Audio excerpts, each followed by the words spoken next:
Ya, ini durian musangking di perkebunan Lam Tebak, tepatnya di Sikido Hill.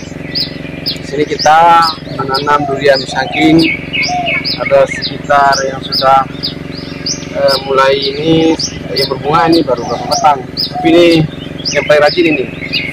Ini ada keistimewaan nih durian ini. Yang pertama, saya melihat durian ini sambung menyambung, ya. Ini sudah sebesar apa ya nih? Ya lumayan besar lah, sebesar di atas labu Jepang lah, ya. Kemudian ini sudah ada yang berbunga.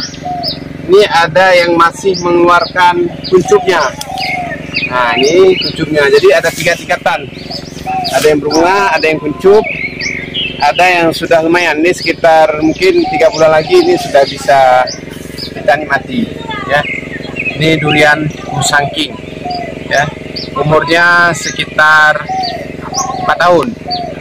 Ini sebenarnya buah yang kedua, ya. Buah pertama sekali tidak ada sambung menyambung berantai, ini berantai dia, ya. Bunga yang udah kembang, masih ada yang kuncup. Ini subur sekali. Di sini kita tidak ada perlakuan khusus, cuma kita bersihkan aja ini.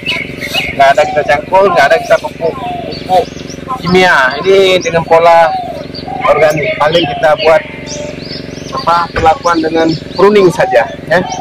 Inilah durian musangking di Sikido Hill, ya. Buah yang kedua kalinya, ya. Mudah-mudahan kita bisa menikmati, ya. Oke, sebenarnya mana yang pertama kita nikmati dulu. Isinya kuning, biji yang kecil, rasanya sangat renyah. Benar-benar nih musangking. Oke, mantap.